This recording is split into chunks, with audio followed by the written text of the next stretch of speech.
So what's up, guys? Sketch Sawyer, Tech Supreme, back in this bad boy. A Monday, like every other Monday, except we have more Wandavision, more questions unanswered.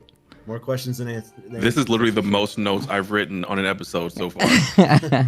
So before we get into it, right? We don't really have like a time limit for these things because basically we just chilling and talking shit. So at any point in time, if y'all feel like we dragging or y'all want to go to another point, let me know. Don't let me skip anything. Anything that y'all want to add in, y'all have more than capable ground to do so. And as always, if you see something in the chat that you would like to address, because they're good for reminding you of some shit, feel free to interject that as well. All right. So just for like quick reference, right? We start with one of the crazier instances, right? Like they do a review of the show, right? They do a review of everything that's happened so far in WandaVision. Now, the odd thing about this, the like review is that it actually shows you another perspective of what actually happened. Yeah. And one of those things was that you hear Wanda say about Geraldine is that she didn't belong here. That's right. She said 3 different things so far. Right, and it's really like starting to, and like now, like even obviously we know that this is a part of the trick of the show. What's the 3 different things? I remember the one I remember is she went home, right? Mm-hmm. And then the other one was she doesn't belong here. Okay. And there was another one. I'm gonna try to look it up now. Okay. All right. I think you're right. It was like where she's like, oh, she had to rush off. It was like she had to rush off, and then one like, oh, she left, and then the other one was had to rush home, and then she's gone because she doesn't belong here. And what was the last one?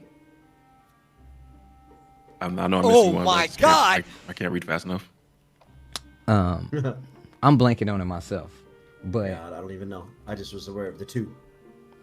But that also lets you know that the trailers and even some of these scenes can be kind of misconstrued. Like they're purposely meant to like kind of misdirect us in a lot of these It's also instances. going to make you pay attention more. It definitely makes you pay attention more. 100% it Every makes little you pay detail attention. can just change on you.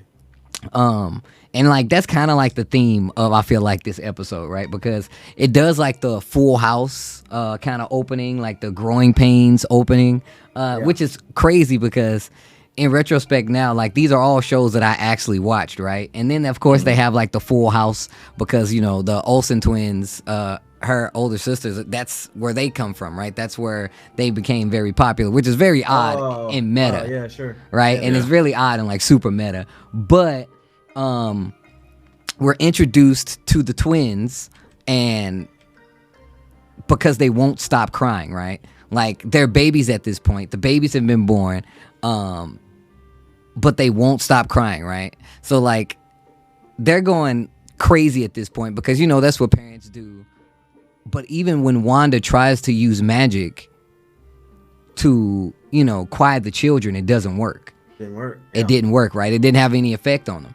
And when that happened, instantly like, you know, the doorbell rung while they're still talking and then Agnes is there, which is another odd thing, right? Like Agnes just pops up, you know, like while they're going through their thing with the kid, you know. Now what's even more odd is there was a scene where she proclaims that she wants to hold the children, right? She's like, oh, you want me to hold the children? Yeah. And Vision freaks out. He's like, hold up, wait a minute. That's not what... We probably shouldn't do this, right? And this is after he barely gets to, you know, go to human face mode before she comes in, right? Right. So now you have her who actually calls out Wanda like, oh, hey, obviously that was a mistake. You want to take it from the top. Now, that's super weird because that's breaking character. That's not only breaking character, but that's like, because you're in a show inside a show, right? So that means that you have some kind of say-so with the producer at this point, right? That's what I see it as, right? Oh, let's go! And Vision notices that. Vision's like, wait a minute, you know? He's like, you don't think that this is kind of weird? And Wanda just kind of glazes right over it like nothing's happened. And even more so says, hey, let's give her a chance to watch the children. And when that happens, now one of the things I noticed is that she sprays some kind of perfume over the children. Oh man, that's some witch stuff, isn't it? That's what I'm thinking, and I don't know how many people actually tripped off of that. Like she right now, if she came in there and she was just like, "Hey," talking about Ralph again. She said Ralph puts this on her.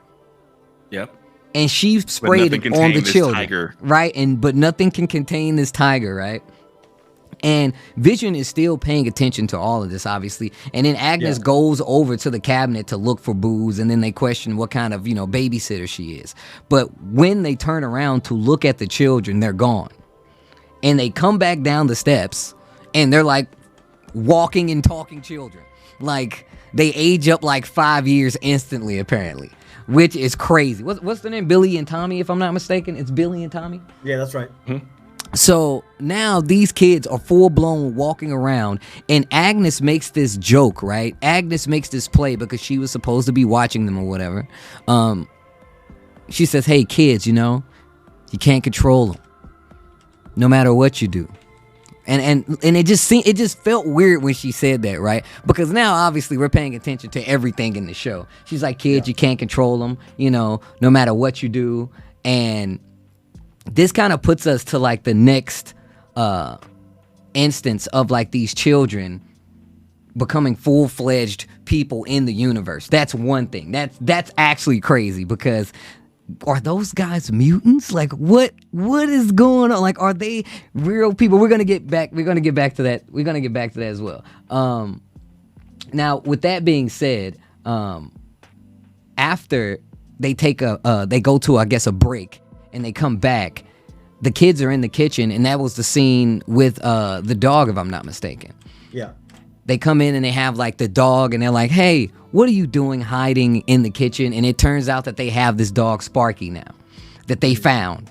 Obviously, another thing that's kind of like obvious this episode now is that like there's things that are happening that of episodes that we have not seen. So there are definitely instances of which they've interacted with other people or done other things, because that's how they're kind of referring to it so far. But they make an instance about not being able to have pets. Vision freaks out, says, hey, they're kind of young for pets. And then Agnes walks in the house with a doghouse, right? And she's like, oh yeah, like how did you know, that we had a dog? Like, and she's just instantly there, right? And this is much like, the annoying, pestering neighbor that you get from these shows, but that's still weird in itself. So now you have Vision, who once again calls out Wanda because she makes a collar for the dog that says the dog's name, and Vision's like, yo, what are you doing? Like, she's right here, and you're using using your magic, like using your abilities. And she makes a comment about saying maybe we shouldn't hide it. And that was very weird to me, right? She's like, well, maybe we shouldn't hide it. And I think this is more so to call out the fact that she is in control of this entire thing, right? And as well as it just makes it seem a lot more obvious that Agnes is a lot bigger player than she seems to be, right? And it's obvious now, right? Yeah. Also, more so, right after that, you see that the kids age up again so they can keep this puppy, because Vision says they have to be at least 10 years old, and they instantly age up. So now this happened right in front of Agnes. 100% knows that something's up. And I think she's just kind of playing the role of the ambiguous person, right? Like every other person in the town. I think she's playing that ambiguous role like every other person in the town, even though she knows a lot more. Vision calls her out again, and then this is when Vision goes to work, right? Vision goes to work, and they get the strange email.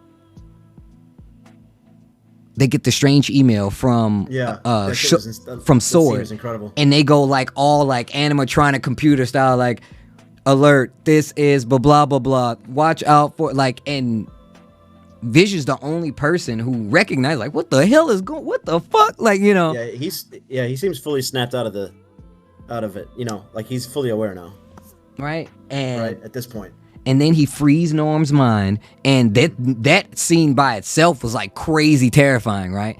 Because you don't get so much as, you know, more than 5 lines out of these guys at one time, right? From most of the, you know, the NPCs, right, in the town.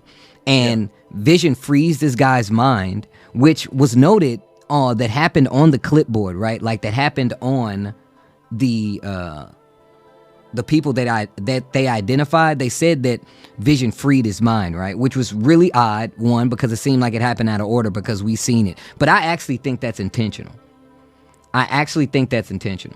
Right. But he frees Norm's mind. Norm freaks out. He's like, yo, where's my sister? My dad is sick. And I'm like, what the hell? Like, I mean, obviously we knew it was dark, right? But like, that's really dark. That these people are legit basically just held against their will. But she also... Peep game though, he only said her. That's exactly what I was just about to say. Yeah, so he points that out. He says, I can't get her out of my head, right? And first thought is you're going to think Wanda. But that's pretty ambiguous. There's another her that she could be talking about, which is Agnes. And just go back to Agnes on the first scene with the weird awkward scene. One thing that I noticed that I don't think a lot of people may have noticed is that when she goes and does this really weird, I'm going to give them bourbon, like I'm going to give them whiskey thing. The canteen that she's holding up, that's what it's called, right? I think it's a canteen. Canter. Or a flask? She's holding up. The canter she's holding up is empty, right? Okay. And then 2 seconds later, after the kids grew up, she's sitting on the counter drinking. That is now it's not empty. So I think there's something to do with, there might be a little something behind that as well. That's because they made it a point to point out how empty the canter was, that she was whisking it around with absolutely nothing in it. Oh, that's true. She hit the little swig. I know exactly what you're talking about. And then it doubles over in between when the kids age up and she's on the counter drinking. Yeah. And it happened off screen. While she's off screen. So I think there's some, well, seems fishy there. So, and the house scene itself just obviously just throws everything out of whack because now these kids are growing up faster. You see that Wanda can't control them, so they're their own like beings at this point. And this was also touched on by Monica Rambeau outside of the force field, right? Outside of the, little hex area, right? Because now they're talking and they're mentioning how real the things are that happen in the hex area. And Monica says like, hey, I know it seems fake to you because you're watching it on TV, but that shit's real. Like she really had those babies. And she seems kind of mortified from it, right? Because that's where we actually see we come into that character. That character's actually like getting tests done on her, and they're aware of, they have a little more intel on what's happened inside the bubble. And once they see, they ask her and they interview her and they're like, hey, you said being under that control was like excruciating. So that's that's very unpleasant at this point. Those people are definitely being held against their will and they can feel it. And they can definitely feel it. Yeah, they're thinking it all the time. Yeah, as soon as he they know they're out, being trapped. As soon as he got that thing released, he went right into complaint mode or whatever, like distress mode. Yeah. Now, what I found super interesting in that scene where they're talking to Monica Rambeau is that her test results, which is obviously, if there's not a tie-in to her having powers, then it's a really weird pump fake. Like it's really weird, like missed opportunity because what her name's gonna be? I forgot what her name's supposed to be. Photon. And all you see is light on her thing. Like you can't see any. Like her tests are like all inconclusive, and all you see is light. This is, it would be pretty obvious if Wanda pushed her through it, and that gave her powers. That was pretty crazy. Which also would explain why she didn't push out the beekeeper. You mean because she didn't want to like give her powers or something? Is that what you're saying? Possibly. Wow, what a call. A call. So you're saying she knows that anybody that she forces out gets powers? Possibly. Because obviously there's something with that test. Like now her body is changed. Obviously, like for her to come back to Sword, she had to get physicals. So a week earlier it was fine. Everything was all good a week ago. And now her tests are messed up. Shigundo says he believes that's how she got her powers as well. Yeah, me too. Right. Sure. So, more on to, them being in there talking about just Wanda being in control. They talk about her being under mind control. They also talk about how real the things are that happen inside the bubble. Mm-hmm. And then they point out that they use the clothes as the example, right? Even though, Monica came back out and she was wearing those clothes, it actually just transformed her regular clothes into those things. But she was wearing a bulletproof vest. So those clothes are Kevlar clothes now. Like, even though they're like 70s patent or whatever the case may be, which is, once again, they're all just flexing how strong of a mind Wanda has. Now, a lot of things happen in that scene while they're sitting there talking. They talk about an aerospace engineer. Now, this makes me think... We missed a whole important scene. Go on. My bad. Go on. The Jimmy Woo Hayward mission briefing scene. Oh, I thought it happened after this. I didn't forget about it, but I didn't. It happened before it. It happened right after the test. She goes up and then she goes right into this meeting. And that's when Lieutenant Captain Hayward is being a complete dick. And talking about Wanda and shit, right? He was talking, he was like, yeah, man, she did all these things in Lagos and worked with Ultron and his code, and basically just slandering her name, like in front of all those people. He's making a point to criminalize her, right? Mm-hmm. And so this for me gives me complete villain vibes off the rip, right? 100%. With the thing that happened that we see next, that he shows in this scene was Wanda breaking into Sword facility. I think that they were trying to weaponize Vision. Oh, of course. So, and that's why she was in there. So and now they're gonna try to you're weaponizing. No, she's weaponizing Vision, not us. So this is definitely a callback to them talking about creation using AI. So we get footage. I thought it happened after that, but I guess it happened before. Thanks for even going into that text. I definitely need that kind of help. So after they go in and they talk to Hayward definitely was being a full-blown dick about Wanda, while Jimmy was trying to lay down solid facts. Hayward literally kept pushing it to it all being questionable if she's a threat or not, right? And even to the more so where Darcy points out, this dude is actually on some extra shit right now, because there's no way that he didn't know that, right? And then that's when he says, hey, this footage from a week ago, I now have permission to show you, right? So that means he already knew that Wanda had Vision's body, right? And he didn't say anything about it. He knew this, and he just cuffed it in and thought that they shouldn't, that he shouldn't share that with anybody. Just let you know how much, of a dick this dude actually is. And after that is when they go and they see the clothes. They talk about the aerospace engineer, and then they talk about sending in a drone from that era, which is a Stark drone. From that era, they send it in, saying that it's something from that era that won't have to be changed. But that's when things get crazy, because apparently, and I keep thinking about this in the order that it happened, because it seemed like Sparky ran out of the house, right? And that's when it goes to the thing with Sword. They send the drone back in. The drone looks at Wanda. Her eyes go crazy. You see her actually attacking, and then she comes out of the bubble. And you see that Darcy gets the thing and is like, hey, man, she's coming out. And she comes out holding this drone, tosses it at their feet, and she basically goes full-blown, I'd fuck you up mode. This is Scarlet Witch mode. This is the villain. You know what? This is her becoming a villain. It reminds me of? It's kind of a Magneto moment, if you ask me. Yeah. Oh, actually, it's very much a Magneto moment. Directly to the Magneto turn the guns on themselves moment. Yeah. That was incredible. That was super incredible. I mean, to me, visually. I'm gonna tell you right now, the way she hit, she took full control of these people, and you saw the red leaking out of their eyes. Just immediate. It was immediate. They just turned on Hayward. So good. Right? And, oh my God. And then Monica's so look, there's Monica was talking to Wanda, trying to express to her, subconsciously that I'm not here to hurt you. Because you could have hurt me a long time ago. I helped you deliver your kids. I believe you. It's cool, And she didn't kind of ignore her, but she goes back to talking to Hayward. And she's like, I won't let anybody take it from me again. This is your first and final warning.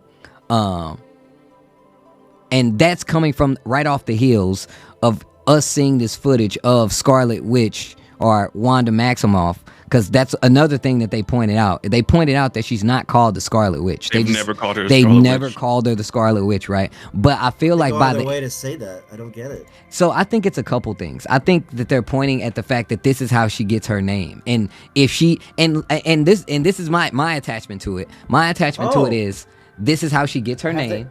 Have they never called her anything? They've never called her the Scarlet Witch. The only reference to calling her a witch, I think it was Tony Stark. Like I think Tony Stark called her like a witch or something like that, and that's the only reference. I can't remember when it happened. It must have been like Age of Ultron or something. I think it was Age of Ultron. And also just a very fun side note that you would never think, they've never called Hawkeye. They've only called him Clint, and the only time Hawkeye was mentioned was when he was talking to his daughter in the beginning of Endgame. Also, no, and in slightly, I guess, was when Selvig was talking to him in the Avengers, and he was like, "Where's Clint?" He was like, "Where's the Hawk up in the nest or whatever?" Right. So I guess you're right. Guilt Toss in the chat mentioned, did you guys catch her accent came back outside? Yes. Yes, it was thick too. She was going. She was that was all native tongue, right? Yep. But that scene itself was actually ridiculous.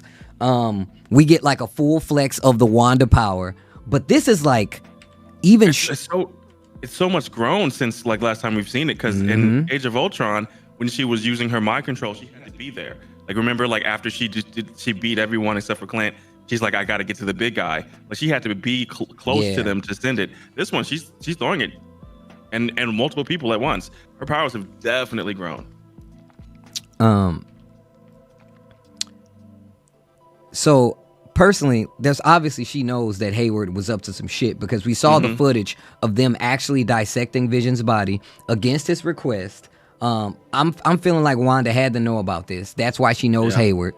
That's why she's aiming at him like, yo, don't do it again. Like that was it. Like don't do anything else or I'm gonna fuck you up. That's basically what she told Hayward, right? Then, before she goes back into the bubble, after she hits him with like the hand wave, you know what I'm saying? Like, get the fuck out of here. She makes the bubble even stronger. And now, like, it goes from like a tinted, like, TV static blue to full blown, like, red. Yeah. Right? And I'm like, oh, shit. Right? And then we saw from earlier that Darcy is calling it the Hex. And her calling it the Hex just basically rewinds it back to comic lore where they call it her Hex abilities, which is still smart because Hexagon, and they've been playing it at it this entire time as, you know, the mile, how big the area is, of how she's controlled it in the whole nine. And that was kind of like rolling over. So now we're getting the creation of the Scarlet Witch at this point, which is, once again, I don't know where they're going with this, but I feel like this is definitely directly a mutant kind of call out. Like, man, the Scarlet Witch is this and did this. But I still, once again, I don't know how close we are to getting like the big, this is a mutant payoff. I think we have to wait. I think because they just got it popping last year where they can have X-Men. Right. So I don't think they do that so soon. Right. I think they could possibly set it up in the future, like down the line, but I still think we're like 5 years away from actual mutants. But then again, what happens at the end of this episode throws me for a loop. Right. Oh no, and yeah, well, let's get back to that, man. I've been talking for a minute. So, so either ways, Vision finally gets home. Wanda goes back into the bubble. Vision comes in and washes his hands. After Sparky died, and the flowers that he ate was a callback to the comic books. Yep. When they opened up Sparky, who was an android dog. This was a Vision comic book. And he had a family, but they were all androids. But their dog died. It was beaten to death by I forgot who, because I didn't read it. But yeah, I got that pulled up. Anyway, the flowers were a callback. I think when they opened up the dog, the flowers were inside of it. So eating the flowers was a callback to that. So we see like Agnes, right? To go back to the dog's death. So I definitely kind of glazed over that. So we go back to the kids, the twins, and Agnes as they ran out of the house. and they run out of the house and they see Agnes, and she's kind of like in a shuffle picking up like this blanket. Looks like a baby, but it's actually a dog, right? And we find out that it's Sparky, and she was like, oh, I'm sorry, it was too late. You know, before he got over there, he ate too many of them, and I wanted to, you know, make sure before I showed you guys his body, right? And while she's explaining this, like, the kids are all hurt from it, and she has to tell them, she's like, hey, don't age up. Like, don't run from your problems, right? Yeah. Boy, what one of the kids said after that was so insane. When he says, you can bring anybody, like, bring them back to life, mommy, or something like that. Yeah, like, he's only been alive for a couple hours, right? Like, he's only been, like, speaking for a few hours, and he already knows to the extent of her powers, like, or some of her powers. Yeah, and she's never portrayed that she can bring the dead back. And I definitely think this is a big ass play by Agnes. I think that this is all orchestrated by Agnes, right? So, like, she tells them, she's like, yo, don't age up, don't run from your problems. They like, hey, bring them back to life, mom, you can do this, you know? And then Agnes is like, wait a minute, you can do that? Once again, I just feel like this is like a big ass play, obvious. I feel like this is such a big ass play on the side of Agnes, right? And you're right, like, Tech, they definitely did a story exactly like this, where it was like a I can't remember who it was, but it turns out the dog did eat some flowers, but some robot or something like beat the shit out of the dog, and they found it inside of the dog, and this is definitely reminiscent of that. So it once again, I feel like this is a loose branch that's definitely gonna have to get tied up, and I'm pretty sure it's gonna be coming really, really soon, anyways. So they go back in, they see Vision washing his hands in the sink, the very same sink where they just got the damn dog, which is messed up. And Vision confronts Wanda, and he talks about how he went to work and he freed Norm's mind without the subconscious control of, you know, Wanda, and how he's being hurt. And while he's trying to approach her about this, she legit rolls the credits on my man. Like, she actually starts rolling the credits in the middle of the conversation. I was like, bro, damn, for real, Wanda? Like, for real? Like, you just not even gonna deal with this at all? And when they go, he said, you can't, this line, I gotta talk about this line. You can't control me like you control them. She looked at him in his windows of his soul and said, can't I? Right? Oh, roll credits. And they go into the other room, and then, like, shit gets real. Shit gets really real, because they're like yelling at each other. They're using their powers. Like, tempers are flaring. We don't know where the kids are in any of this.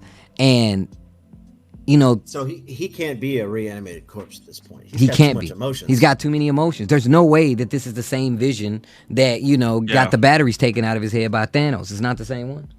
Nope. And the line, what he says was, I can't remember anything. He's like, I can't remember anything before we moved here.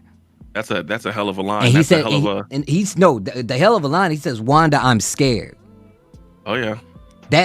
He's an android, you know, like a synthezoid. Like, him saying that is a big, big thing. So once they, you know, things settle down, he goes and he, like, talks to her. He's like, hey, like, I'm actually scared. Like, something's going on. And they get the knock at the door. And I think he predicted that knock on the door, didn't he? Or was that a different part of the episode in which he, like, I think that was a different. He questions the children. He was like, "How come there's no other children here?" Yeah, I go to work. That's when he came back. That's when they had got into it. He's like, "I go to work. There's no other children here." Yeah, you're 100% right. Because that's when he confronts Wanda about it. He was like, "What's going on here?" Like, and that's how is so. We over the last few episodes, we've seen his control lessen, where he's starting to look right at the camera, or, like, question things. But in this episode, whoever is in control has lost complete control of Vision. That and I think that's strange. Once again, I think that's strange. 1, 2, obviously, I feel like this is either the fact that, like, Wanda's kind of getting more pushed to the edge, or two, that this is a joint operation at this point, right? I think that two things are happening. I think Wanda's kind of breaking down, and of course, like, they're losing their control on like the environment that Wanda is in at this point. And she says flat out that she has no idea how any of this started. That's exactly what she said, which points like, to a lot of different all of this. I can't control people going to work and getting the mail. Like, you have to believe me that I'm not doing all of this. Yeah. So, and that was like kind of like the calm down moment. That was when they were like, hey, like, what the hell? Like, Wanda, you might be doing this, right? Actually, like, it's this picture right here. It's this picture right here. And she was like, yo, you don't believe me. He's like, I have like statistical reasoning not to. Yeah. Right? And then they go to the door and it's Quicksilver, Pedro, but from the X-Men universe. Right before they go to the door, she's like, I didn't do that. Like, when the door rang, he looked at her like, what the fuck? Yeah. She's like, I didn't do that. Yep. Which is heavy. Yeah. Considering who's at the door. Because we've assumed she's in control most of this time, but that's like the first admit. I mean, this whole breakdown of her saying I can't control everybody going to work and stuff, and then this, you know. So, yeah, it's like the full admittance that she's not in control. Yeah. So having that information, we have to believe someone else brought him into this. I don't. So okay, all right. So this is the last scene that we see, right? We see Pedro coming in the door, right? What if, bro, I looked at the mirror, because I've watched this episode 3 times. I watched this episode and literally watched it again right after it. Like, that, like, I had to, right? So, the fact, I looked at this window, right? I looked at the mirror multiple times. Not the window, but the mirror. Because there's a mirror right behind Wanda. And now, the thing is, I would say there's something up with the mirror, but there's not, because Wanda's reflection is perfect in the mirror. It's 100% perfect. Like, it's 1-to-1, you looking at it, right? But everything outside of that reflection of Wanda it's not the same. It does not look like Pedro standing there. It looks like it's warped. And it looked kind of red too, if I'm not mistaken. Let's go.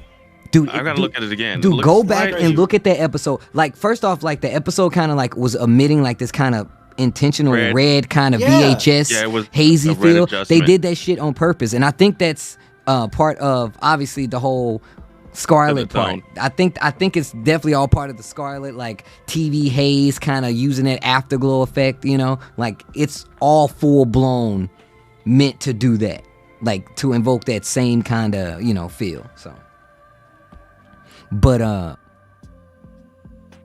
I think, and Segundo said this. See, now this is a good point, right? So Segundo in the chat says, yeah, I think it's a misdirect, wink, wink, to the fans. Yeah, I think it's a big misdirect. I think that whoever is doing this, they're either shape-shifting and Pedro is the person that they're using, or this person is not real at all. But how does she know that that's supposed to be Pietro? I don't think she knows, bro. I don't think she knew, bro. I don't think she know, bro. I do not think she knew that was supposed to be Pedro. After watching that shit 3 times, she was like, "Hey, what's up?" Like, he basically was like, "Hey, what's up?" That was like a con man move. My man just sold her some knives and already in the door. Like, that shit. I don't think that's him. I really do not think that this is the Pedro that we think it is. And the fact that Darcy says that she recast Pedro is really odd, because it's definitely like a fucking some kind of TV show thing, the way he shows up from out of town, like, hey, because she said he was far away and he just shows up like, hey, I'm your long lost brother, can I come in? What he say? Some shit like, yo, can I come in and hug you to death or some shit? Like, that's mad suspect. That's hella sus. And then when Wanda opened the door and looked at him, like, that was not like a confirm, like, that was legit like a conversion, as in, oh, she's not sure. She was like, Pedro, if she the only way I would have been the only way to be less sure if she stuttered. Pedro? Like, I'm like, bro, she don't know who that is. I don't think she's. Hold on, I'm watching it right now because I'm insane. I've been watching this the whole time. And go ahead. I was just gonna say, the people out there talking about how that's Mephisto tricking her. No, she didn't stutter, dude. I'm saying she didn't stutter. I'm saying that's the only other way it would have been more convincing for me to believe that that's actually Pedro and not somebody. Because I don't think she knew who it was. Is what I'm trying to say. I'm thinking that the way that she looked at him was like, I'm not sure, and he said that. I disagree. I think something told her that is her brother, and the same reason why. How did Darcy know that that's supposed to be? It's because if I'm anyone else, that's just a dude. Like, but, you've never seen it before. But that's a question mark. But that's a question. Hold on. I'm pretty sure it's like she recast Pedro, right? It's Pedro. Right? I'm sorry. Guys, it's Pietro. It's Pietro. It is actually Pietro. It's Pietro. And you're supposed to roll it, aren't you? Like Pietro? Yeah, Pietro. Like, you're supposed to roll the R. Right? I don't want to sound stupid, so I guess I'll start rolling the R's. Every time you said Pedro, right? I kept thinking vote for Pedro. So this is legit the line. She recast Pietro, right? So either Marcy doesn't, either Darcy doesn't know who he is either, right? Because this is still a question mark, right? This only resembles Quicksilver. This only resembles her brother. I don't think that either one of them know. I think that they're just going based off of the fact that they look similar enough on some actual TV show shit. They're like, well, we know they're setting up multiverse, right? Like the multiverse of madness. We know that's coming. So this has to be multiverse, and I believe that whether Wanda did this constantly or whoever's controlling the situation did it, they couldn't pull her actually dead Quicksilver, so they pulled another one from a different universe, different multiverse. But what if that's the play for the people watching? Oh man, I don't know, man. I feel like it's too easy. I don't want that. It's too fucking easy, bro. The TV show is recast, but this dude may have literally gotten pulled from a different universe, and now this is Quicksilver that's in our universe, which would absolutely be insane. It's the easiest thing for Marvel to do. And look, Giltoss says all their X-Men. Giltoss says the audience knows because Pedro said the line "No hug for your long lost brother." Quote. Oh, okay, there you go. Well, yeah. Wait. NY Achilles says nobody knows who they are because, as it stands, mutants don't exist yet. But she, just so you guys know, he said that line after Darcy says she recast Pedro. Oh, okay. So him saying no hug for your long lost brother, that's after the fact. So like, there's still no reason for Darcy to know or think that that's Quicksilver. Dude, I think it's just like the cheap knockoff show bullshit, bro. The Aunt Viv, that's the Aunt Viv, bro. Like. That's what we watching. That's the Aunt Viv, B. There's no way they're not Aunt Viving us, dude. They better not Aunt Viv us, dude. Like, I think this is super intentional. I also think it's intentional, but I think the intentional is coming from the spin of the fact that they kind of know who they are assuming that that's Pietro, right? That's what they are, and we know that that's Pietro from another universe. I think the spin is on us. Because it wouldn't matter to them like it matters to us. And that's why I also don't think that this is like the big like thing. That's why I think that it's something else. I think this is a fucking misdirect, bro. What's up with it, Yipes? Make some noise for the bro staying true to the club. I see you, family. I think that shit's a big misdirect, bro. Wouldn't that be just a kind of like just a... I don't think so. This is just like a little one fucking flash in the pan scene with an X-Men, which is like insane and mind-blowing for any MCU fan and any Marvel fan, period. That I would hate for it to be this little like, oh, cool, recast, keep on moving, especially with the multiverse of madness coming out. I would hate that. So like, wait. I would literally, yeah. So wait. Before we go a little further into this, yo, chat, let me know how you feel right now. Do you guys think that the play is that she actually just pulled this character from another universe, or do you think that this is a spin? Do you think that Pietro Quicksilver being here now is a fake or a real one? I think it's a fake spin, bro. I think it's the fake out. I literally think this is like, haha. They think it's Pietro, but the people watching feel like they know it's Pietro, so it's actually gonna be this. That's what I think.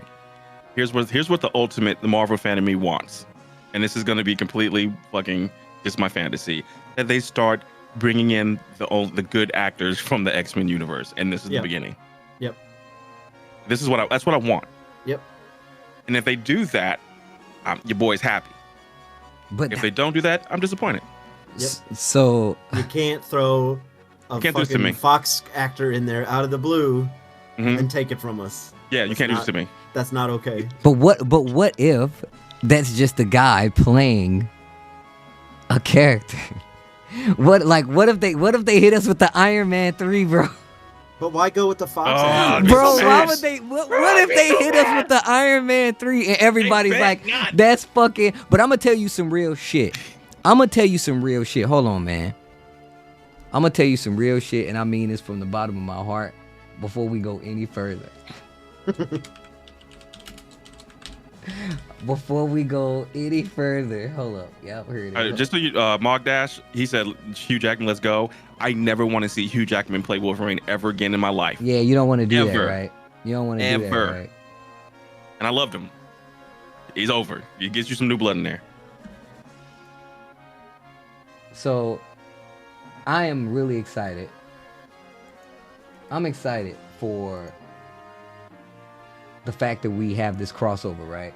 I think it's fucking sick that it's happening, but that ain't my fucking Quicksilver, bro. I'm gonna just be 100 with you. If somebody came up to me and they was like, bro, can you believe? I always thought, and don't get me wrong. Don't get me wrong. I'm happy that this crossover exists. 100% happy that this crossover exists, right? But how do you go from Aaron Taylor Johnson? This dude actually looks so cool as Quicksilver. He looks fucking ridiculous as Quicksilver. To this goofball, bro. Nah, I disagree. We gonna fight on this one. Nah. What? I can't be alone. I can't be alone in that. I can't be alone in that, bro. Blonde tips and Nike shirt, and he's Quicksilver. I'm just gonna say this: MCU did an amazing job on the whole movie, but was it Fox? They did the best Quicksilver we've seen. Yes, but the character is not. Thank you. That's not Quicksilver. It's not a good character design. I do not buy that shit, dude. First of all, nobody in the X-Men movies have good character design. It looks like cosplay. He looks like mediocre cosplay. That's what he looks like. Okay, now that I'm looking at side by side, I get that. Right? But what the? as a character, I thought he was better because he was funnier than Quicksilver. Quicksilver wasn't that engaging. Like Quicksilver is a dick, bro. Had him for a couple minutes. Quicksilver is a dick, bro. You only had Quicksilver for a couple minutes in the X-Men movie, but I feel like he made the movie better. Like, and I don't feel like that's because Evan Peters is a badass. Evan Peters is fucking cool, bro. I am an Evan Peters stan, bro. I am a stan for that dude. That dude is ridiculous, and he looks so sick as Quicksilver. Like, it's so simple, but I buy every fucking second of this dude as Quicksilver. And once again, I am happy that that we do have this merge. But I'm just saying, bro. I just wanted that to be on the record that I am definitely a huge fan of Aaron Taylor Johnson Quicksilver. That's all I had to say. You were a huge fan. Yeah. Damn! Wow. Yo, fuck you too, bro. This dude said you were. Oh my god. They're both dope. They're both with good casts, especially with Aaron and Elizabeth Olsen just coming off of working together on the Godzilla movie, which they already had that chemistry of like acting together, which was dope. Mm-hmm. But I feel like Evan Peters had a more entertaining character in his movie. Like, he was like, when he slowed down time, he's moving bullets. That shit was more entertaining.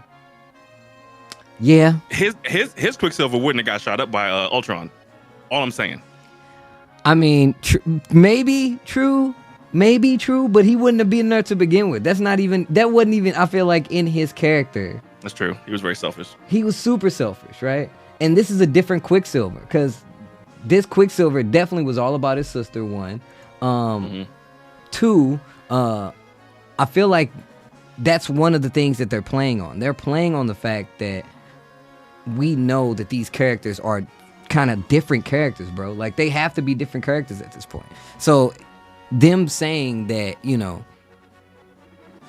Evan Peters as Quicksilver, I feel like that's them playing on the fact that, we know that. Is this the way that they put mutants into the MCU? That's my question. Yes? Absolutely it is. Yes? I've been saying so this is more mutants. I've been saying this for over a year. I mean, this is the first mutant that we know of, that we know he's 100% mutant coming in. Yep. This has to be it. Well, okay, so let's look at it from an MCU standpoint. Our MCU was not allowed to say the word mutant.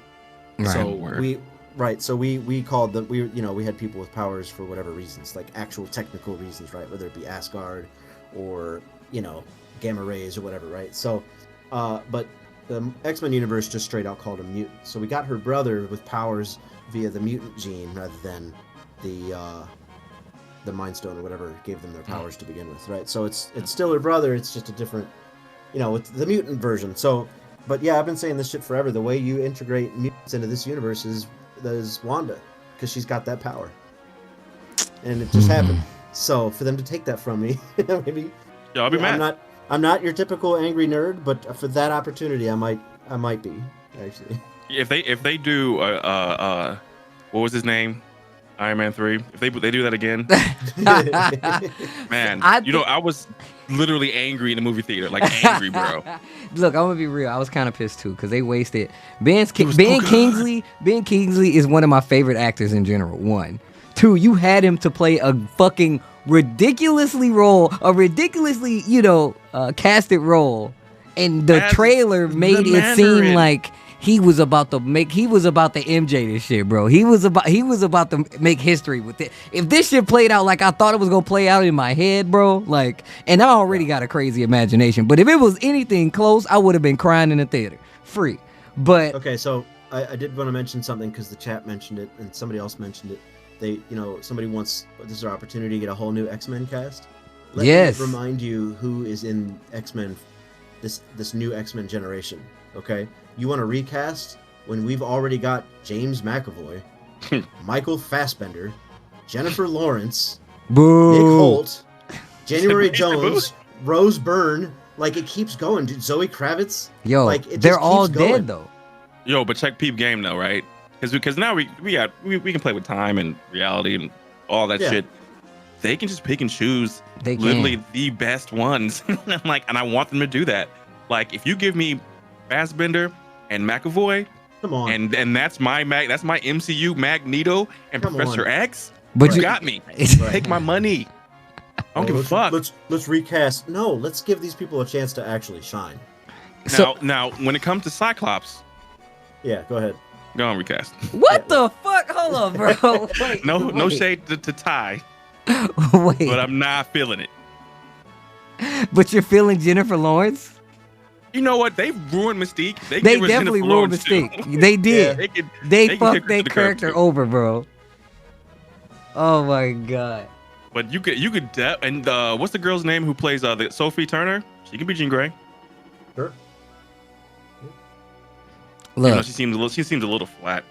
She was playing Jean Grey though. Definitely did. Flat. Definitely did. A little flat. But who plays Storm? What's her name? Who plays Storm? I can't remember her name. Alexandra Shipp. Yeah, she can be Storm. I let her rock a Storm. I could see Olivia her. Munn. I love Olivia Munn, but I'm gonna say no. I was about to say you're accepting that. I know, no shade, no shade, but that's what you're telling me you want. Nah, I'm saying pick and choose, right? If they go this route, they're gonna pick and choose. Some people just ain't gonna make the cut. That's fine. Maybe Olivia Munn doesn't make that cut. She died in the age of apocalypse. Damn, that's what they can call it now. They're actually that Nightcrawler was badass too. I like the Nightcrawler. Yep. Wait, which one? The newer Nightcrawler or the X-Men 2? Yeah, both of them were actually really good. That was a trick question. But the one in Apocalypse was good too. Yeah, he looks like Nightcrawler now. Now when I see him outside of Nightcrawler, I'm like, look at Nightcrawler. Look at him out here acting. Cody Smith McPhee. Yeah. Yeah. Pretty badass. So I don't want to see a full recast if they do X-Men, except for where it needs it. They could make the perfect X-Men. But think about it like X-Men. this. Think about it like this. If they pick and choose, I feel like they do this thing where they have to go back, right? If they pick and choose, I feel like certain stories will be off the table. Why would Wanda have a connection to this new Quicksilver once we all find out that it's not actually her brother? Even though, and this is a theoretical, right? What ties them together? Why does this character have any other reason to stick around? That's why I think that way. I feel like the minute that connection leaves, your tie to that character leaves. And even if you're a fan of X-Men coming from the other unit, like, so if you're picking and choosing, I feel like you write yourself into these little individual bubbles. Or I could be wrong. Marvel could be like, that's what you think, motherfucker. But like for me, if you're still going to tell some of these stories, when you do it that way, you kind of, you know, why does the audience care about these characters anymore? We have to understand too. Right now, as we speak, they're filming Spider-Man 3, and they have everybody in that bitch. Yep. Everyone's in it. You know what I mean? Like it doesn't matter if you was in a Spider-Man movie, you could be in this movie. They even said Willem Dafoe was on set a couple days ago. Yeah, I just saw that. Damn, so that's crazy. Like this is where they're going. Like they're gonna take the Marvel genre and they're gonna flip it on its head this next coming up couple years. Yeah, look at the timeline. They buy Fox, or at least the properties from Fox, and then the next movie they announce is Multiverse of Madness. Like, come on. They're setting it up so maybe 5-10 years from now, this is the ultimate Marvel superhero movies. Yep. Like this is going to be bigger than what we just had the last 10 years, 11 years. Yep. They're setting up for it to be bigger than anything we could even imagine, because we didn't think we were going to get here. Right. Yeah, that's true. That's definitely true. I still want to see how they're going to do it, though. I still want to see how they're going to do it. What were you about to say? My bad. No, I lost it already. Oh, damn. I'm sorry. Even Peter's quick. Yeah, it's gonna be insane, and I think this is the first time we see the insanity. Hold on, okay, wait. Tough has a few of them. If y'all are talking about an X-Men reboot, they should start out by going over each character's individual storylines. I don't know how. Nah, bro, you can't do that. You can't do that. That's already. I don't need origin stories for 70-year-old characters. We don't need any more past X-Men movies. They tried so hard to retcon that bullshit they put out. I don't want to see them go through time no more. Yeah, I don't want to see that either. Do a standalone Cyclops film, that will never happen. Okay, I'll allow that one. I don't know if I would. But like, does the rest of them? No. Give me an established universe. Bring them in. Fold them up. New villain. Bring in Galactus. Let's keep it moving. Let's go. Let's go. Characters have fucking been around forever. If you need an origin story, you're not paying attention. That's true. Yeah, that's definitely true. I don't want to see I definitely don't want to see an origin story. Right. Yeah, but let's see Bruce Wayne's parents die again, please. Okay, my question is this to you guys and like the chat, right? To both of you and the chat. Are we asking for the staple X-Men, or are we getting like some amalgamation, led by Cyclops and no Charles Xavier? Are we, like, where are we gonna come in on the mutant thing? Because I personally think, before you go on, chat, this will give you your chance to, respond. I personally, I would want them to make an OG team. I would want them to make an OG team, but I feel like if you put that Angel, Iceman, Beast. Yeah, I think because if they're the first, then I feel like that way you can properly put them in there, right? But you already have like these other characters who are supposed to be, well, I guess they don't really have to be, but like if they're in the same age range, you kind of get that ability to tell like these golden age stories with like the Brotherhood and Magneto and the X-Men, and you can go like a billion ways from there. But how do you do that now that here's how you do it. Like the same way they gave us Avengers, right? They gave us the base of Avengers. Just give us the same base, and then let 10 years from now we can add the Gambit and we can add the Rogue. Because I want to see that Captain Marvel movie where what's her name, Brie Larson loses everything. Yeah, almost loses her fucking life to Rogue. Yo, what if what if that's the end of Captain Marvel 2? What if like the extra credit scene is like she ends a parade and then she's like, yeah, man, I got her. She gets up in the plane. I have seen one of these once in a while, and a lady leads her in there, and then all of a sudden you see the lady change it to Mystique, and then you just see the glove come off, and then it touches her neck, and then boom, she goes down. All they show you is like the gloves, the feet, and Mystique change. They don't even show you who Mystique is. You just see the wow, and you're like, what? Boom. You know what? I want to see a legit Captain Marvel movie where Rogue is the villain. Because like when I was a kid and I was like, X-Men, Jim Lee X-Men, and I'm looking at Rogue, and I actually do the research, like how she get her powers. I didn't gloss over the fact that that's some fucked up shit to do to someone. Super fucked up. And Rogue suffered for that shit for the longest time, bro. Yeah. Like she was that affected her mentally for like 10, 15 years or something crazy. Oh yeah, it should have. She fucking destroyed Captain Marvel. So I don't know, man. I mean, so ultimately at the end of this episode, we do get the introduction of a Fox Universe Quicksilver in Evan Peters. I thought something was a little shifty with the mirror behind because it just looked super weird to me. Before we just start, going over the chat, are there anything else? Is there anything else that you guys would like to add in? I know some stuff I glazed over, which I'm cool with. We can go back and talk about, the Carol Danvers, Monica Rambeau situation where they spoke about, how Wanda almost defeated Thanos, right? They was like, well, she would have defeated Thanos, if it wasn't for if they didn't do the blitz, right? If they didn't do the blitz, yeah, and nobody came close, right? And then Jimmy's like, well, some would argue Captain Marvel, and she definitely hit us with the like, well, like, do we have looks like bad blood between them? Oh, let's go. I mean, is she blaming her mom's death on? No way. No way. I think it's like some help shit. Like, why weren't you helping us? That's what Maybe. I think. I think that's just like, yo, where were you at when my mom was like being, like, needed you? I think that's what that is, right? And I think it's just one of those like, hey, I haven't seen her in so long, and like we're going through a lot of shit here. But you know what I think it is? Remember, like when Rocket came up and was like, hey, where were you? Or even Rhodey came up and was like, hey, where were you? Getting another haircut or some shit. And she was like, there's a lot of other planets out there that don't have the Avengers, so I'm helping them, right? So I think that's one of the plays. I think one of the things is like, if we literally get back to Monica Rambeau and she's remembering those words, and we didn't know at the time, like we were thinking that was just oh, hey man, this is that little girl that she was talking to. But it's not just this little girl that she was talking to. They're actually having she's an adult now, and she has a relationship with this person that we don't know about yet. She called her Lieutenant Trouble. She convinced her mom to go on this mission where she could have got killed, you know what I mean? And introduced her to these scrolls that she could possibly or not be defending. I feel like these characters have a lot of history that they haven't touched on yet. And it's definitely going to come to a head, whether it be Captain Marvel 2 or before it. But there's definitely something there. And I think it's more just, hey, where were you when we needed you? Also, that aerospace engineer. Did anybody else get it could be Talos' daughter. Talos' daughter, that's what you think? That's a rumor that's floating about on the interwebs. But well, they could be setting up Fantastic Four also.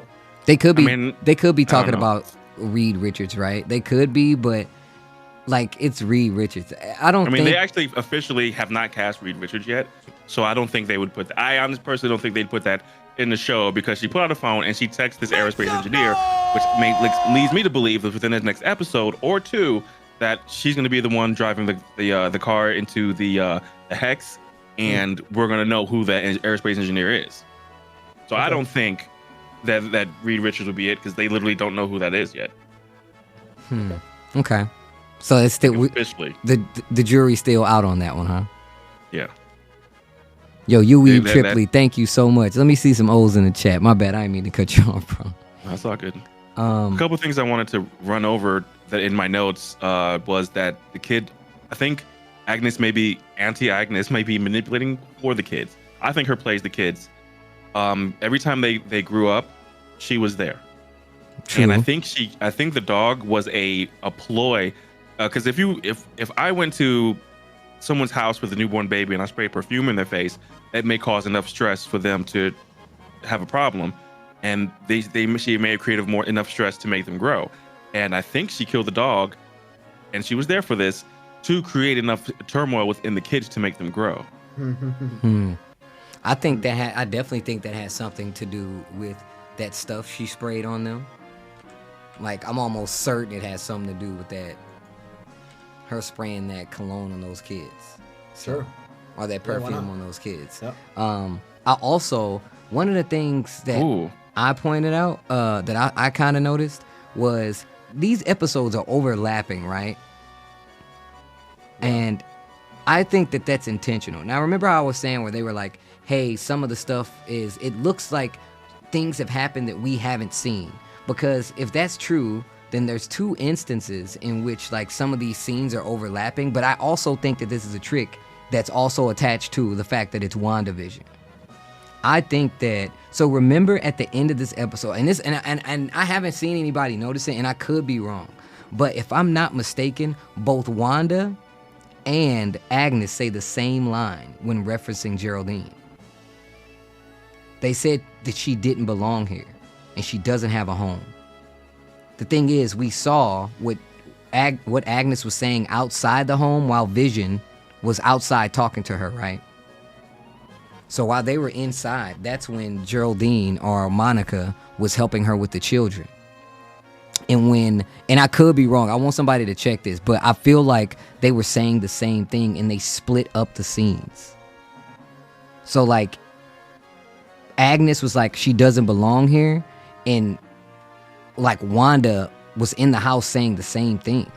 And it wasn't probably at the same time because Vision asked about her, but Vision was outside with Agnes talking to them. Like, I feel like there's some kind of play here where Agnes is, we already feel like Agnes is kind of like manipulating stuff, but like I want to see what this is coming from. Like, is it just this perfume that she's spraying? Is it just the fact that she's around? Is it like some hidden thing that she's planted in the house to know, you know, all that's going on? Because she's popping up every time that like something is going on. And even if Wanda was controlling her, she would be able to know why. She wouldn't have to tell her what to do. She'd just do it. That's one thing. So we know that Wanda's not being controlled at this point. Because if she was, then one, it would be a lot more defined with not only the fact that, you know, that this one character, Norm, woke up and said, she's in my head. She could be that she is just looking like it's Agatha at this point, or Agnes. Not only from that scene, but from the scene when she was talking to Herb, and she was like, Herb, don't. And even though, you know, like Herb looked like he was afraid and she looked like she was afraid too, what if that's also part of the ploy to throw us off the scent of the fact that like she's working with somebody on the like on some control scheme kind of thing, and it might be that fake Pietro that walked through the door.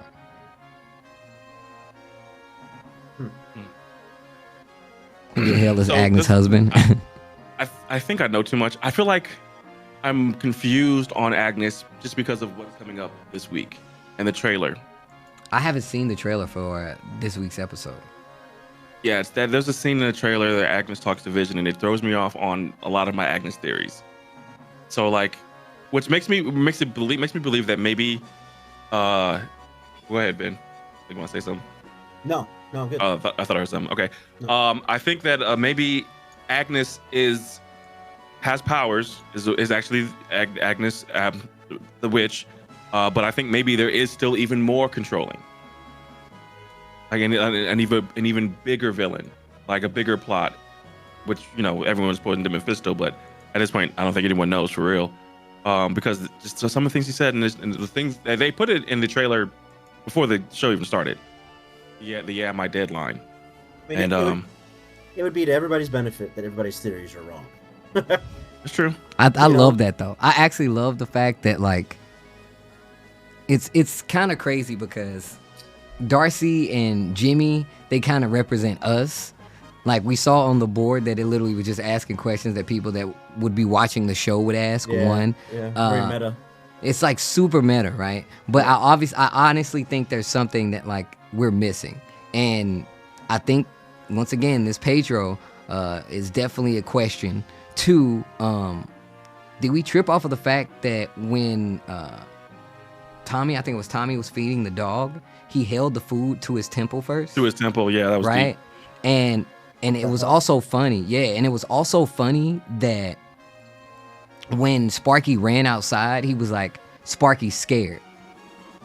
Like he just said, he was like, yo, Sparky's scared. And he ran outside. And that makes me think that these. Why did the dog lick the wall anyway? Sparky, bro, he trying to get that electricity, man. No, let me stop.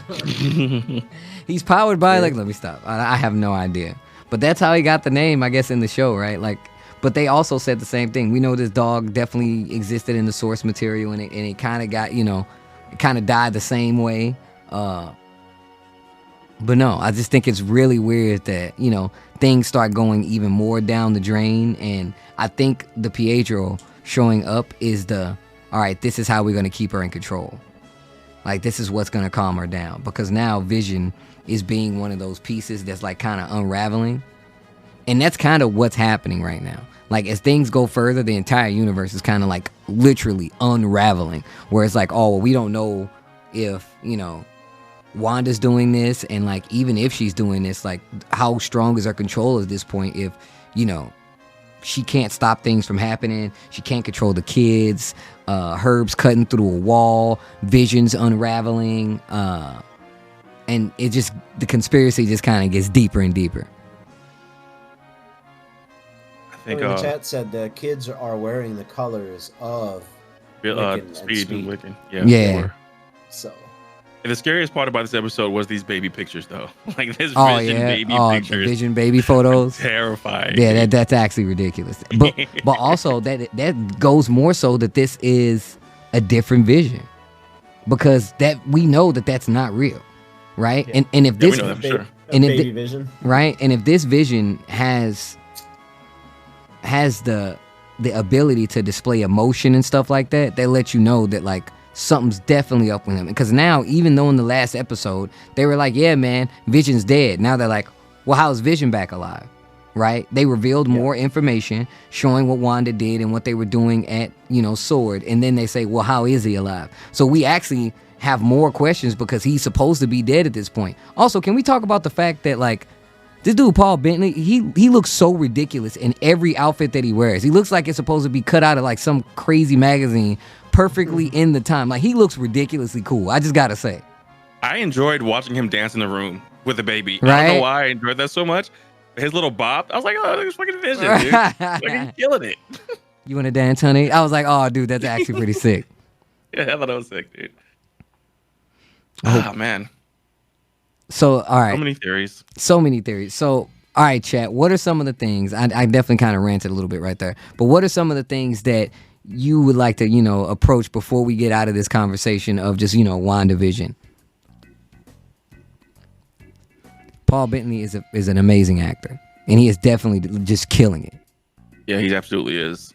To the point where, like, I don't want to see him leave. So I hope, like, I literally fingers crossed that he finds a way to stay alive after this. Like, he's literally like, he's giving me mad Coulson vibes. Like, I didn't want to see Coulson go, you know? So like, I think hopefully they, you know, they pay attention to the fans and they find a way to write it where it makes sense. Wait, Otori says, are we not going to talk about Hayward more? What's up? What about Hayward? That dude's a dick. We definitely know. I think he's the corporate villain. I think he's like, he's in charge of Sword and he's not a rational thinker, obviously. Like, he is literally painting Wanda as a fucking villain, although she just three weeks ago saved the world. Right? This reality. Fuck yeah. Yeah, like, she saved our reality and brought back half of the universe. Like, so like, there's something up with that dude. Like, I've never liked him from jump. Like, the way he did Monica when she came into the facility, that was kind of shady. You know, like, he knew, you know, like, she was coming, but I guess he wanted her to make her feel bad or something. I don't know, but yeah, he's definitely villain vibes all day. Yeah, I definitely don't trust that dude. Like, I don't know what his play is, but honestly, like, that's pretty obvious now that he's, like you said, the shady corporate dude. Like, obviously somebody's either pulling the strings or he did some shady shit to get where he's at. And now this, and I just thought about this, right? Like, who picked up, like, who, I would love to know when we get a timeline for when all this stuff happened now, right? Because if you think about it, right, Pietro isn't the first person. Like, in Spider-Man Far From Home, we never really got an explanation for the J. Jonah Jameson, right? Yeah. And I just thought about that. I said this could not be Pedro, but like, we have that J. Jonah Jameson. And as far as we know, that J. Jonah Jameson might be real, or they could be fucking Skrulls and we could just be stupid. That's true. But like, they already kind of hinted, and even with Mysterio being like, oh man, they'll believe anything now in the multiverse. I come from the multiverse. So like, other people know what the fuck is going on. So I feel like it's definitely plausible that this is not only just, you know, some Hayward thing, that like, you never know, Skrulls could be involved, you know? Like, I feel like the rabbit hole goes deeper. So you think they're gonna try to start making Skrulls more villainy? I don't think right now they're allies. I don't think that it would be because they're like villains. I just would think it be because like people don't trust them, right? And like they're working in these higher positions now, and people don't they don't know anything about Skrulls. That also makes me question if Nick Fury is working with Sword, because well, I think it shows like him the scene where we realized that Talos was playing Nick Fury when Nick Fury was on a spaceship. I kind of just lets me know like, oh, he's like, oh, you can handle this. I'm gonna go worry about the spaceship. You go handle the Earth shit for me for a while. But if that's the case, would that mean like an agreement? Would that mean Sword is not working with the Skrulls? They would have to be. I was under the impression that a part of him going up there in space was to be a part of Sword. I don't know. That's what I don't understand. Like, why would they think it's Skrulls if they're not supposed to be the bad guys? One, two. Who made the space, whatever that space station is that he's on? Like, I think it has a name too. I think that's actually is that the Sword base up in space called the Peak? Yes. Is that the Sword base? Yeah, it was called the Peak. Okay, because their base. They have a space base called Peak, and the leader of that's called a special forces agent called Abigail Brand, that Joss Whedon created. Oh God. But she's it could be.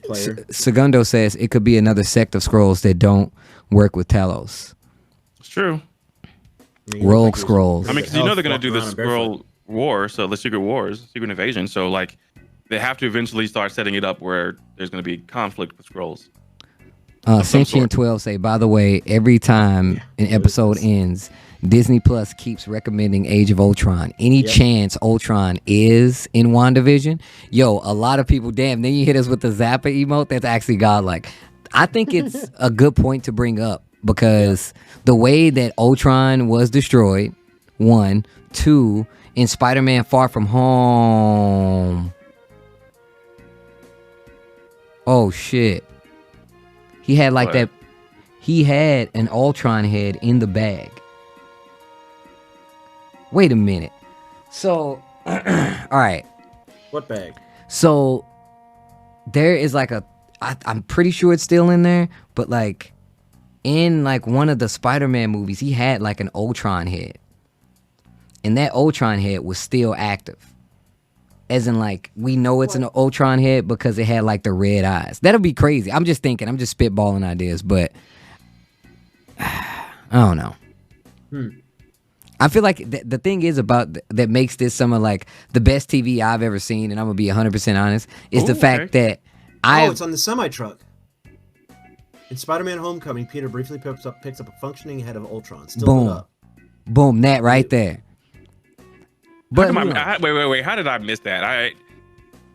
I feel bad. I have an Ultron tattoo on my arm. How did I miss that? It's cool. Now you got to put my name under it. But, like that's a thing. That's a thing. How did I see this? Yeah, I think Ultron I'm pulling up the movie right now, dude. I think Ultron very much could still be playing a role in Vision, right? Also, that could be like another way for them, because another character that's tied to Vision is Wonder Man. They've already kind of hinted at him, and it involved removing Vision's conscience from like a body and implanting it into somebody else. But like a bunch of things happen in the comics where it's like, oh, well, all traces of this person or Vision or this Vision has been erased, and I'm a new consciousness. Some shit like that, right? Like they could definitely do that. Otordi says there's no chance that Ultron is appearing. Look, I'm not saying that Ultron's appearing. I'm just saying you never know. Okay. Hold on a second, guys. Hold on. Okay, let's backtrack a little bit. He created himself, right? He created a vibranium outfit. You don't think he added a little Wi-Fi, a Bluetooth in that bitch, bro? Like to offset himself. Think about how the last time we saw Ultron, Vision hit him with the Mind Stone, and he just disappeared. I thought it was off camera, wasn't it? No, it was off camera. All you saw was a light. He literally says like, "Yeah, I was." He's like, "Well," he's like, "You're naive or something," and he's like, "Well, I was born yesterday." And then he hits him with the vzz and then the light. Yeah, it's off camera though. Right? It's off camera, dude. So you can't tell me he ain't put in a Wi-Fi in his body. Damn, he had the Wi-Fi. He's got a little flash drive in there somewhere. He's backed up. Shigando says this show. He's somewhere. Yeah, there's a good chance he's backed up somewhere. Show me a lot of the lost with all the Easter eggs and mysteries. Nah, man, that's how they keep you guessing. Like, there's a lot of like misdirects. I feel like Ultron got that 5G. You fools! It was me the entire time. The Wakanda wide web. The Wakanda wide web. No, but no. I'm about to watch this scene. I had to open the movie up, and I'm at the scene. I'm trying to see this Ultron head. So just in case you wonder, I'm gonna be upset with myself. STEVE. You can just put Tasty Steve under there. Just put Tasty Steve under the tattoo, and we'll call it even, man. It's all right. No, man. No, but once again, chat, this goes out to you guys. Like, if you have anything else that you felt like we kind of glazed over that you would like to add to the conversation before we move on. Damage control warehouse scene. Yeah, that is the scene. Yep. I'm glad you told me that was a damage control warehouse because I never made that connection until I just read it. Jesus Christ, thank you. Maybe Ultron sneaks some hidden underlying code. That's how Vision got him. What if he did the same thing back? Yeah, that Jarvis 100% did that. That ain't Vision, basically Jarvis, right? Like, that's a different person. He's got emotions and shit. Whatever this Vision is not the same Vision that had the battery snatched out of his head. That's what I'm trying to say. But I mean, doesn't it lead to what Tony was saying, or Bruce was saying, that there's still a lot of Jarvis in there? Yeah. Does that back up that statement? And maybe there is, but this makes him more human.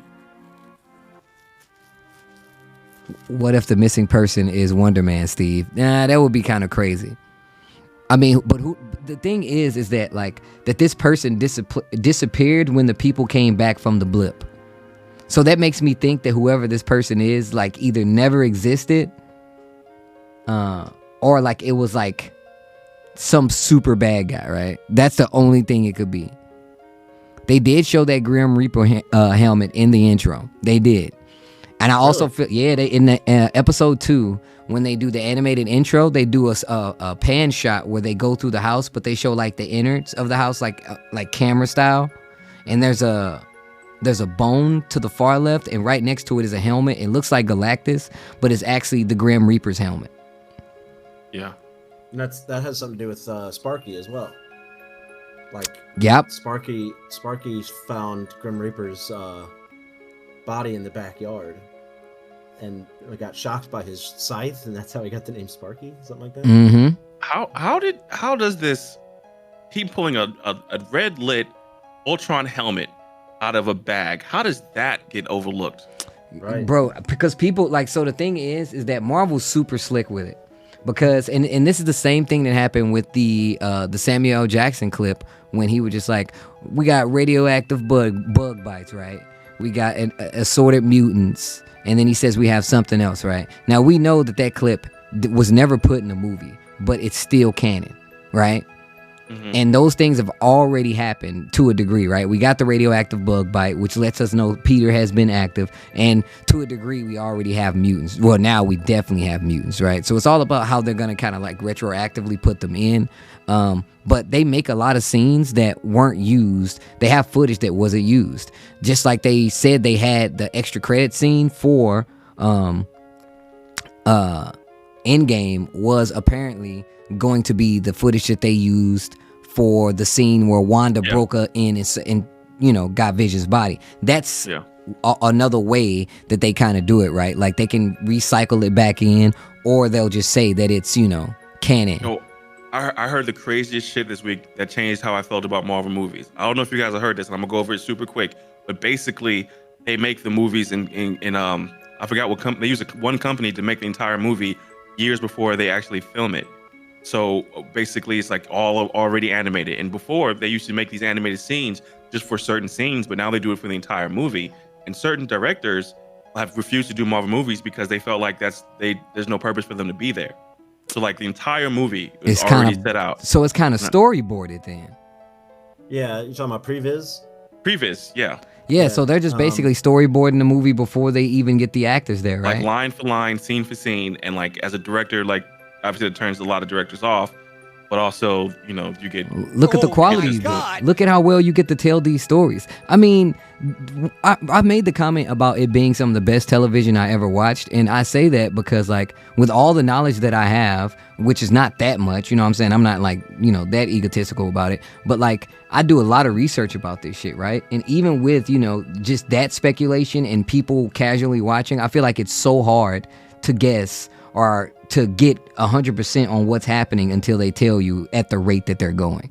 And that's why I think it's some of the best TV I've ever watched, right? Because I don't want to hit it with the early, you know, well, it's going to be this.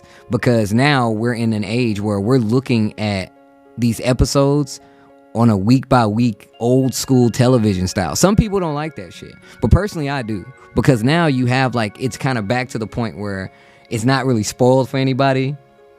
People get a legit chance to watch some of these episodes before going back. You know, I feel like that does a very good thing for the landscape. And even more so the fact that, like, think about them converting, let's just say WandaVision was actually a movie. They bring in a producer who does, like, you know, television, and that's how they get the, you know, the idea for being like, hey, this would be a good point to end it, and we can use these kind of points to, like, express narrative and the whole nine. That's ingenious. That's super smart. Yeah, Shogundo was talking about it. I wanted to mention earlier, James Gunn said something about that previs today. Somebody on Twitter is trying to tell him, like, yo, you were given all your storyboards ahead of time. He's like, no, all the previs in my movies were adaptations of my storyboards. So James Gunn that's amazing. Okay, that makes a lot more sense because like all these movies have different tones. So if you're telling me they're just making these and some company and the Marvel heads, that doesn't make much sense because they, right. I mean, Thor 3 is Taika, what's his name? Taika Waititi. Taika Waititi, like that's his vision. You can see it. You can that's 100% his vision. And like, yeah, it's so odd to me that movie, like at first, like I really liked that movie, and I was like, man, like this guy's a very specific person to be able to put this kind of movie together because it has a very a stage feel, right? I felt like I was sitting in an audience watching like a $3 billion like, you know, Broadway musical or some shit. Like it was so good. Just everything about it. It just fit so well together, and like I couldn't believe it. And it's because he was able to put that kind of vision into this big budget ass film that you never personally I never think will play out the way that it does. I think that what he did with Thor's character saved Thor. Like, because Dark World wasn't that hot. Yeah. And I didn't personally like his performance, like what Whedon did with Thor. But like this new Thor, who's like, he's 1,500 years old, he's been through so much, but now he's like way lighthearted, but still like, you know, still Thor. I like this character a lot more. Yeah, for sure. Like it's given him so much depth because he went from Shakespearean to like now he's, you know, badass funny guy. I still think that the thing is, I still think that he's very much all those characters. Like, not like verbatim, but like the character has definitely grown, right? So like we saw him in Thor 1, which was super, you know, kind of like what Tony Stark said, like it's Shakespeare in the Park kind of storytelling, right? Where I'm watching Thor and I literally just feel like I'm watching a play. Down to the dialogue, right? Up until they get back on Earth and the character has to evolve, right? And that was the first movie. And then the second movie by Kenneth Branagh, he's like a stage guy, so right. And right. For me, like, and I gotta say shout outs to Ella Verling. He was the one who was like, no man, like it's very Shakespearean if you like really listen to it. And I was like, I couldn't figure out why I liked it so much, but it's because I love that kind of Shakespearean delivery. One, the way that they tell the story with these big stage sets, it still fits in line when you round up two movies from the first Thor. It's still a stage play. It's being directed by Taika Waititi, who is looking like a legend at this point from just previous work and now from what has been done with Thor and potentially Thor Love and Thunder. So it's like he's doing Star Wars now too. Like my man is like it's looking really good. Yep. Yeah, it's insane. Yeah, man, these previs are kind of amazing. No. Yeah, previs has been around a long time. Previs is just a natural part of the production cycle where you see things what they look like. I knew that because Deadpool did that, and that's why we got a Deadpool movie. So I already knew about. I just didn't know, one, it was one company, and two, like, to the extent that Marvel was using it, which is apparently the entire movie, which is something that apparently they've never done. So there was this a YouTube video that's gaining traction. It's been out a week about, like, this is how Marvel's making the movies, and it's kind of on the side of this is whack. But how do you say this is whack when it's giving you like some of the best fucking movies you've ever seen? I'm inclined to not believe it. I'm inclined to not believe it. Even if it is, like, for me, I feel like even if they're using previs to do this, like, what does it fucking matter? It's literally just storyboarding. Like, it's literally just storyboarding. And if you can advance the level of storyboarding to make in a COVID era films go faster, be a lot more safe, who gives a fuck? Like, let them make the movie. It's not like it's any less their idea, but like even more so, other directors have done this before.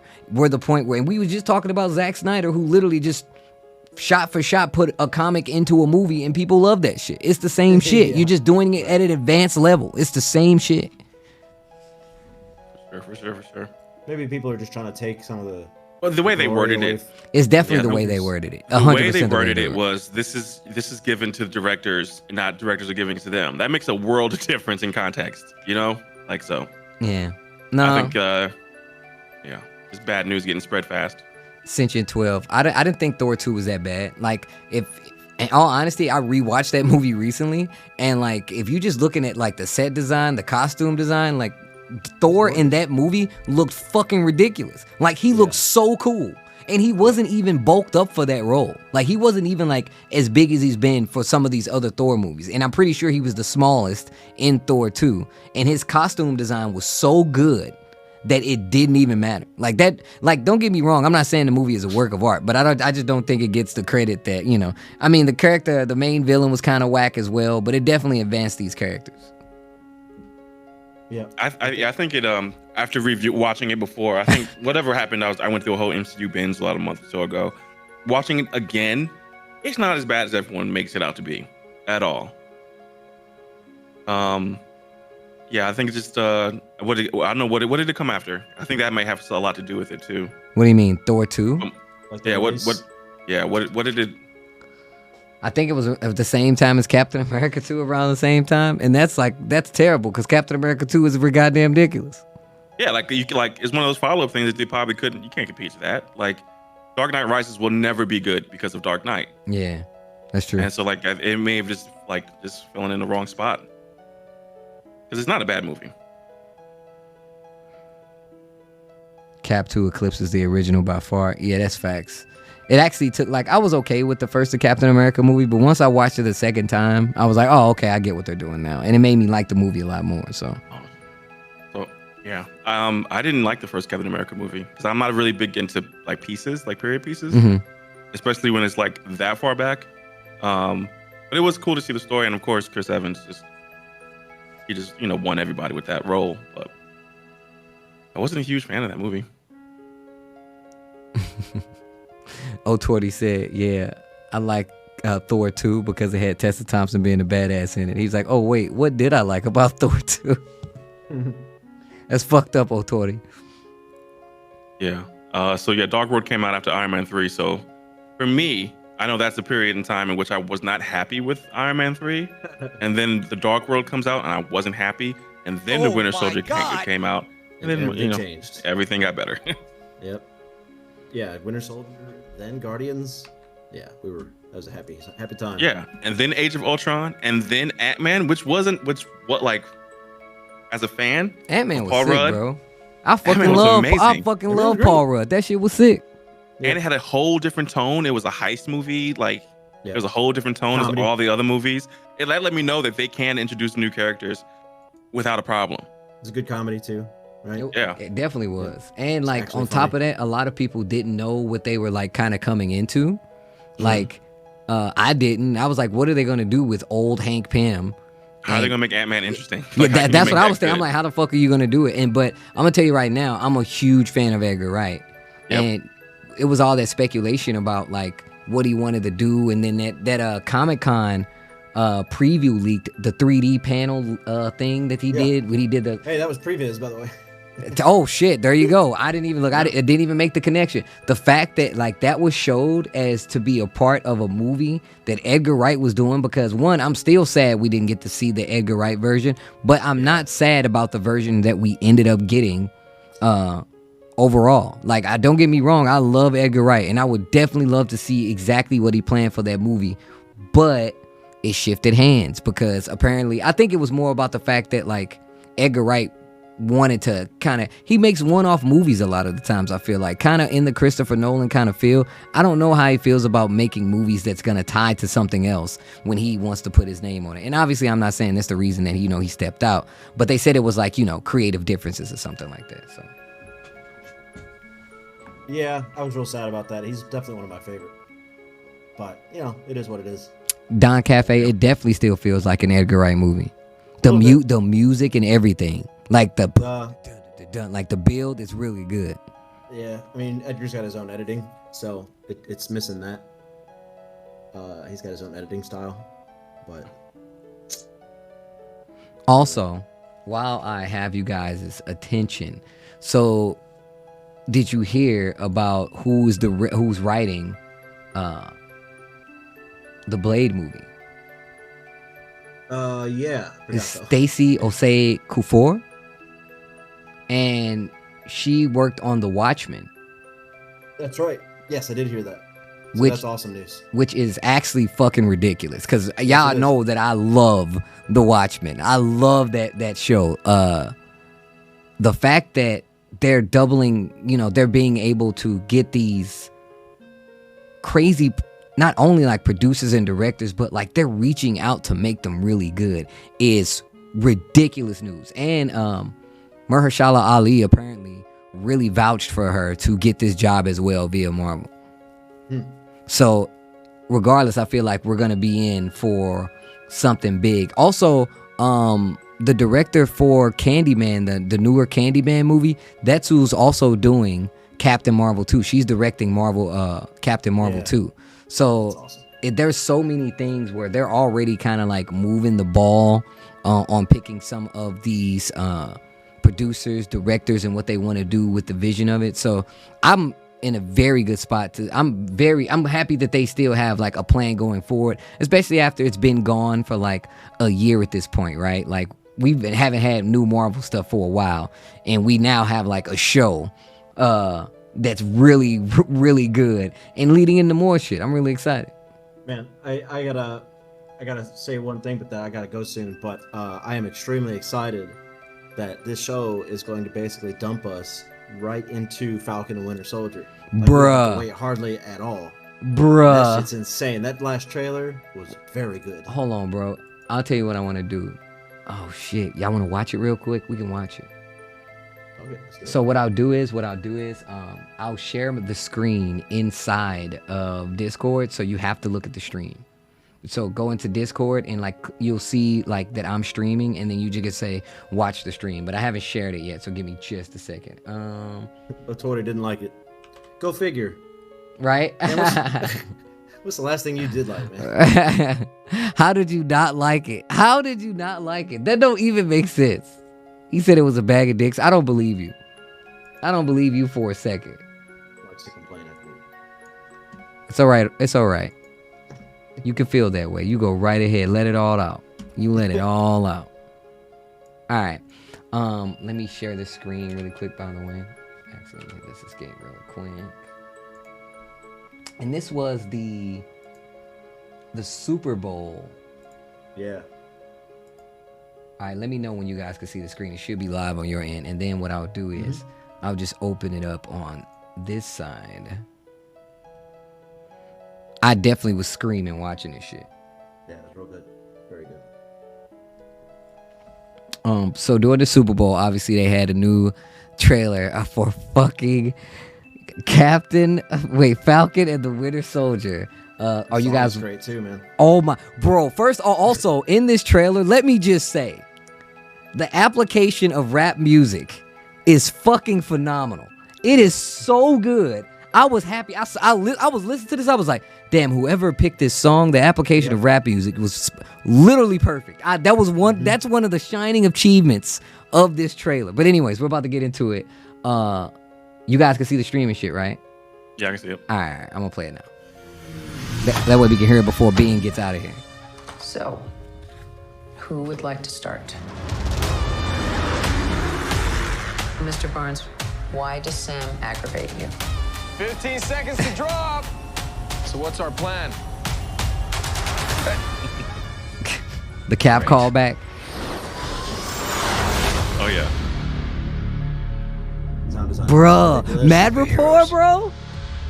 This is the X-Men location, bro. A Daredevil location. Hey, yo, peep that club scene, though. What's on the wall? Mm-hmm. The Van Gogh? No, the fucking scroll heads. Yeah. Oh, let's go. The Van Gogh is sick, too. The scroll heads are much more important. The wall's upside down right now. Oh, my God, the cat. It's like it's magnetized.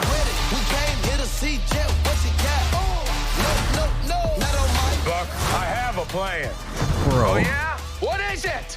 Is you ready? Yo, the return of Sharon Carter. We've been grinding hard on the job. Can't take that from us. Bruh, this part right here. Yes, right. This fucking part right. That's where it got me. Are you serious? The shield with the oh my God, bro.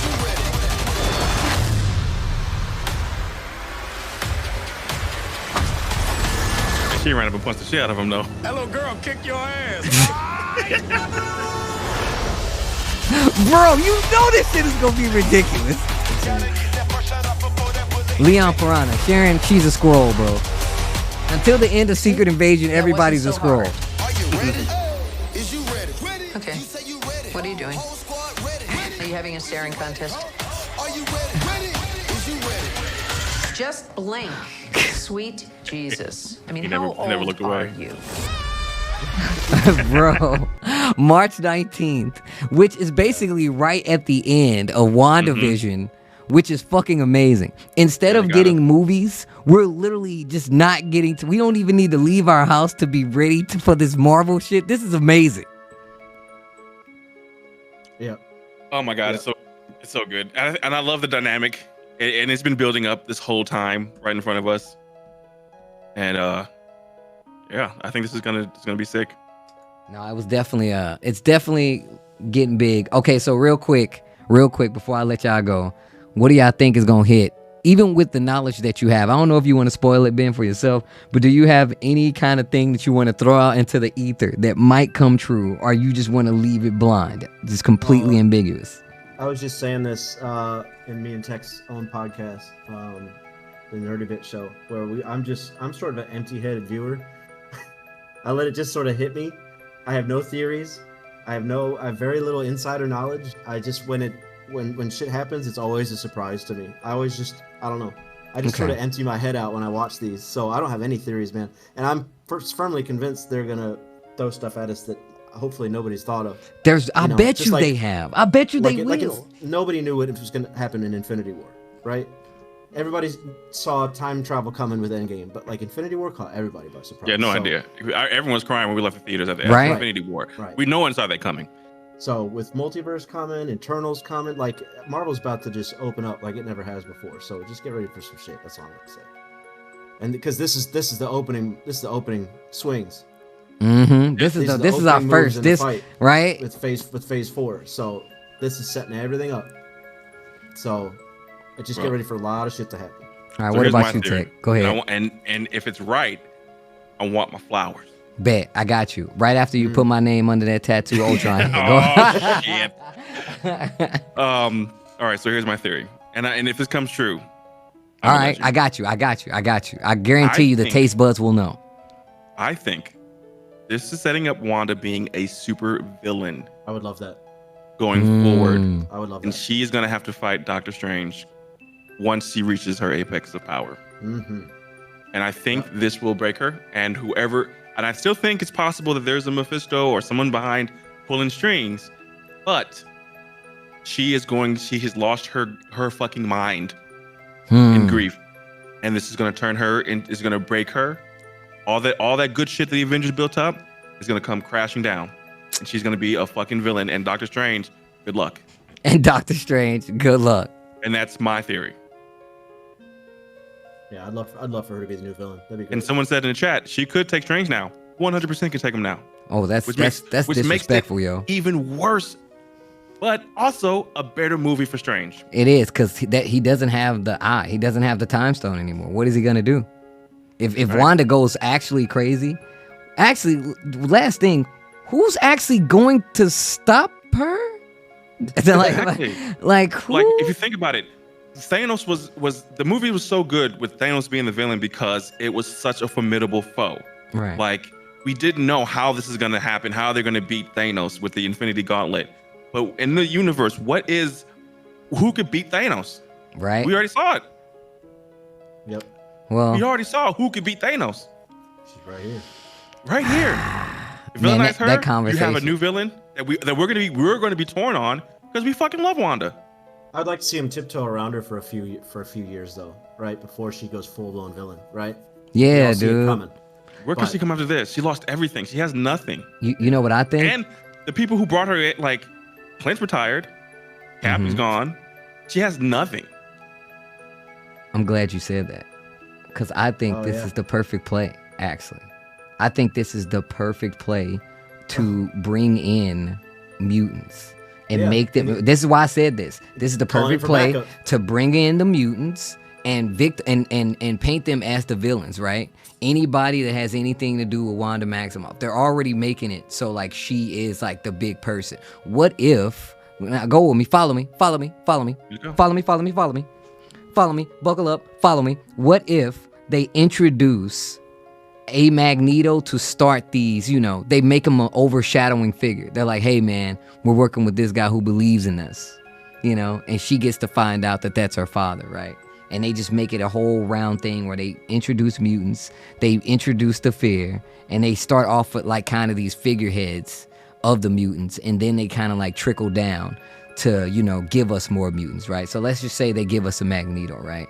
And we already know Magneto went around the universe or the world of Marvel collecting mutants for his cause. What if that's how we get introduced to him, right? And even if he comes back and says, well, you're my daughter, so you need to be with me anyway.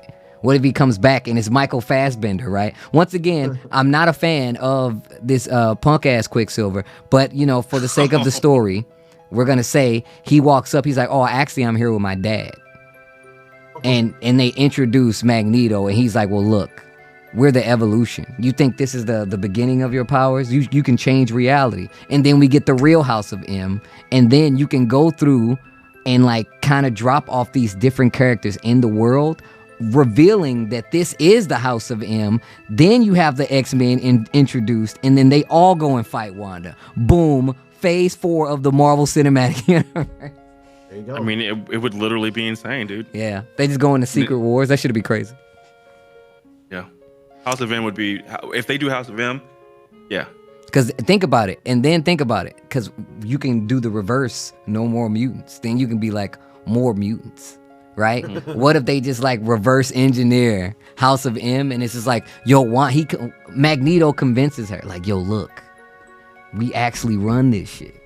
And then the House of M actually starts. And then all these other heroes, including the X-Men, they come back and they have to help, right? But the world doesn't trust them. Boom. You get the mutant versus human agenda. Anyways, that's just me spitballing. With that being said, I just want to say, WandaVision episode 5, full spoilers come to an end right now. We await episode 6. I hope you guys have fun.